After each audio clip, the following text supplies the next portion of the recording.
Hello everyone, and welcome back to another episode of Locomotives for Blackstone, the series in which I am covering the locomotives that I've researched for my Layout in the Making Blackstone Illustrate. I'd like to apologise quickly for my very poor editing last week and my very lacklustre delivery. I wasn't feeling very well. I think cabin fever had set in and I felt exhausted, and it really wasn't up to my usual standard. I'm really sorry for that. Hopefully this week's edition will be a lot better.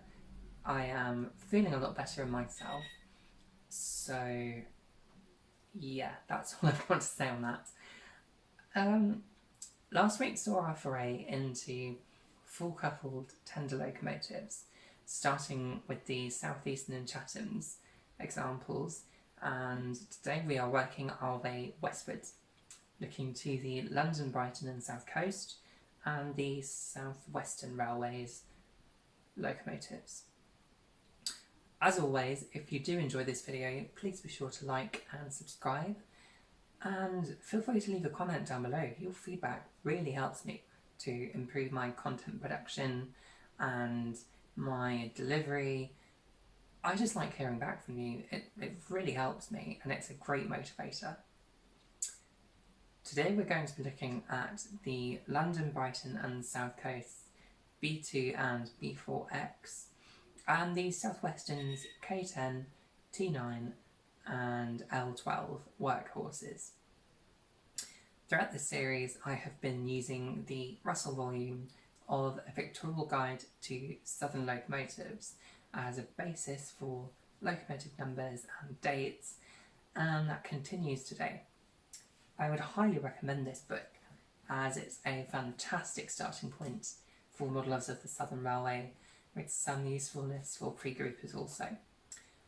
I only mention this as I am a pre-grouping modeler myself. For those of you who don't know, my layout is primarily set between 1914 and 1930, although I do have some scope to move to 1910 if I feel like it. Why not? Bit of variety. After all, as Gary often tells us over on Oak Hill, hydration is important. Excuse me. Anyway, without prevaricating any further, let's get to it, and we are starting this week with the B2X. This class started life as the B2 series of 1895, designed by Billington and with an alleged Midland mechanical influence. Built in-house at Brighton, they were adequate enough for the Portsmouth expresses for which they were designed, but they were unruly riders at high speed and unable to handle the heavier trains allocated to other Brighton destinations such as Hastings and Eastbourne. A lone B3 was built, number 213, which was essentially a B2 with a larger boiler, but it did not provide enough improvement to warrant mass boiler replacement. As a result, the B2s were rebuilt between 1907 and 1916 into the highly successful B2X. This was done under Marsh's tenure, using his tried and tested C3 pattern boiler. These rebuilt locomotives were redeployed on semi-fast services to Brighton, Hastings and Eastbourne, along with other Brighton destinations. All 25 of the class survived until 1929, when the Southern's electrification scheme began to make them redundant, and thus they were withdrawn between June of 1929 and March of 1933. Unfortunately, there are no 4mm kits available for this class, although I think this is understandable considering their relatively short lifespan and their very limited range of use. However, there is a fairly comprehensive guide online that's to scratch building an example, and I think if I were brave enough with a sheet of brass, I may attempt it, but that day is not today. Of course, as I've mentioned a few times in this series, the rise of 3D design modelling might be another way of modelling this elegant locomotive. My selected example is, as with many in this series, a St Leonard's-based engine, number 317. The B2's larger sibling, the B4 and its B4X rebuild, was essentially an enlargement of the B2, with construction on the first two of the class taking place at Brighton between 1899 and 1900. Due to a backlog of maintenance requirements at the works, however, the next batch were built at Sharp, Stewart and Company, who delivered 25 over the next year, by which time the constraints of maintenance had been eased, and the majority of the next batch were constructed in-house, with only the boilers being supplied by Sharp Stewart in order to fast-track their construction.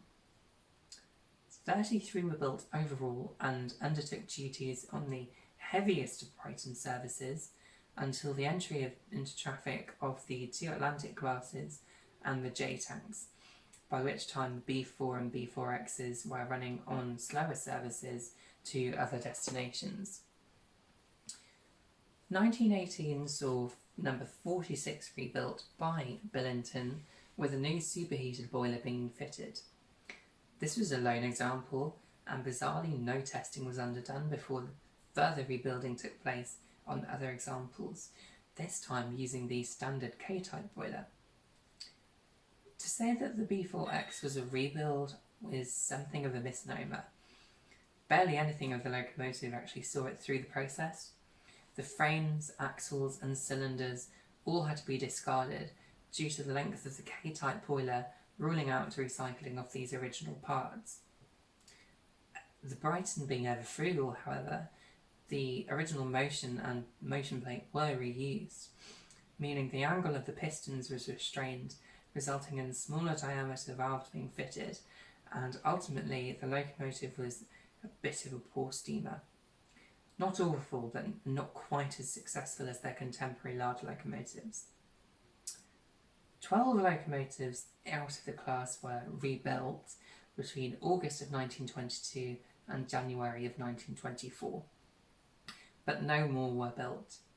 They were not as successful as the superheating undertaken on the South Western Company's contemporary locomotives, and Maunsell's native southeastern engines had better route availability and generally better lent themselves to rebuilding.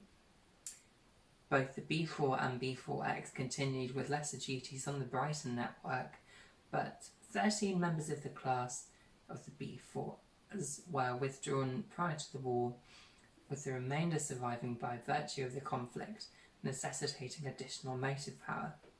Only 6 B4s and 12 B4Xs survived to British Railways ownership, and all were withdrawn by 1951. Again, no kits of this unusual locomotive exist, but a 3D printed body on a Hornby chassis might work.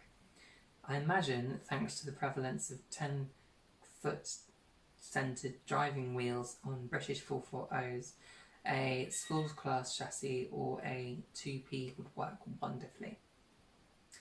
Blackstone's B4X would be number 55, shedded at Battersea. If you're curious as to why the majority of the locomotives I've chosen in this series are shedded at Hastings, Brighton, St Leonard's and other sheds in that general area, I can do a video on that. I think it would help to explain the geography of Blackstone and the stabling of its locomotives. Please leave a comment if that's something that you'd like to see. I can definitely do a video on that.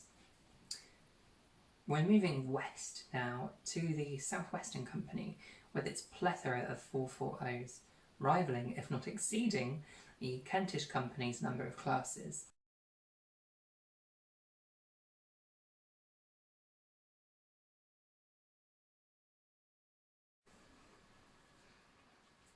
The oldest class from the Western appearing this week is the Venerable Greyhound, or T9 series, built between 1899 and 1901. and construction was shared between the South Western's own works at Nine Elms and with the Glaswegian company Dubs & Co.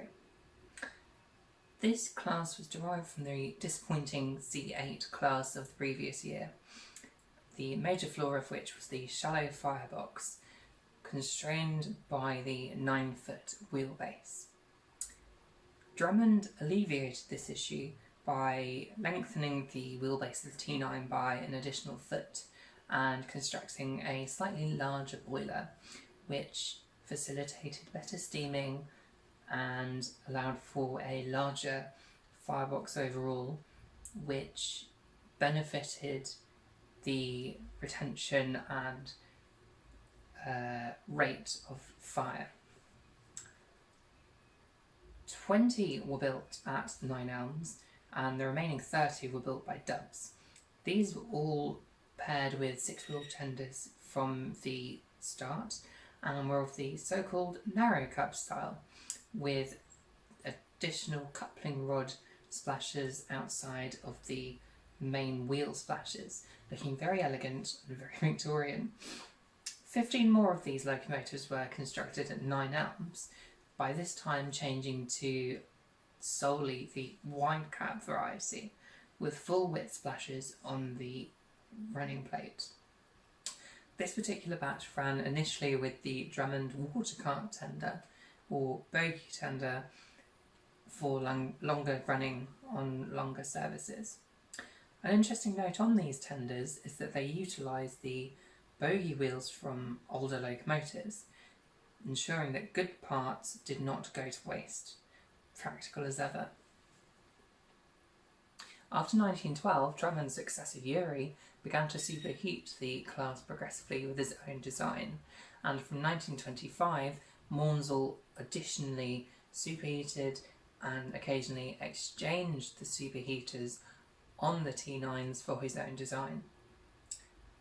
These locomotives are available from many sources, though perhaps the most accessible and most aesthetically pleasing are Hornby's excellent ready-to-run model or Southeastern Finecast's venerable white metal kit. I have selected two examples, as these locomotives allegedly saw much use in Kent and occasionally appeared at Hastings. Numbers 312 and 314 were both Battersea locomotives for a time, with the former not being superheated until 1925, at which time it also received the Southern Railway livery. There are 3D prints available from individuals for backdating the Hornby model, and I anticipate that a Southwestern liveried but Maunsell lettered example would make for a very interesting variation on my layout. The K10 class was a development of the aforementioned C8, repurposed for mixed traffic work. The driving wheel diameter was reduced to 5'7", allowing for a promotion of the interchangeable parts and the parts box design that Drummond so appreciated. Locomotives in this particular sort of design group were the M7, the C8, the K10 and so on. These locomotives were intended for shorter runs and so did initially run with Drummond's six-wheel tenders, but some did see action with the larger water carts. All 40 of the class were delivered from Nine Elms between 1901 and 1902, and quickly earned the nickname of small hoppers, perhaps on account of their rapid use between short-run trips, or perhaps it was due to their poor steaming, and on account of their development from the unsuccessful C8.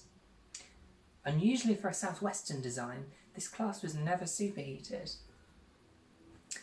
There are no kits that I have found in 4mm scale for the K10, and a build from a T9 kit might be a struggle, but just about manageable with research and care. I've chosen number 394, but haven't yet found out where it was allocated during the 1920s. Hopefully I wouldn't have made an almighty error and chosen a locomotive rostered somewhere like Dunstable. That really wouldn't do. We're at the end of the road now with our eyes on the L12 class. Another Drummond design, this series passed relatively low under the radar, with all 20 being constructed at 9 Elms between 1904 and 1905. They were essentially T9s with a higher boiler pitch, with boilers being similar, wheels and frames also. No superheating was fitted initially, though this was later added by Urey, who replaced the entire smoke box with one of his own design. All operated with the water cart 8-wheel tender from new, but as with many Drummond designs, these were switched around when appropriate. They weren't any real advantage over their preceding T9s or S11s, and left the track and thus led unremarkable lives, aside from one incident in 1906, when number 421 left the track at high speed on near Salisbury on a curve, with 28 fatalities. This incident led the Great Western and South Western coming to an agreement to not compete so vehemently over ocean liner traffic. I've selected a Stewart's Lane allocated locomotive, number 419, which presumably ran Kent Coast services alongside its Southeastern and Chatham compatriots in southern days. Once again, I've not been able to find a kit for this in 4mm. Excuse me. However, given it is essentially a lightly tweaked T9, this may lend itself well to a kit bash. Or a 3D printed body on a T9 chassis might work rather well also, allowing me 2 locomotives on one chassis. That's it for the 440 series for now. I'm not sure what I should cover next week. I could cover large tanks of the Southern and pre-grouping companies, of which I've only got 3, or I could take a look at Southern moguls, of which I think I only have 2 rostered. Please leave your opinion in the comments below and I will take those into consideration. I'll see what I can work with. I'm sure we can come up with something. I hope that this has been of some interest to you. It's certainly been interesting doing further research into these classes. Thank you for watching. I'm Alex and you've been watching AVS Railways. Until next time, bye.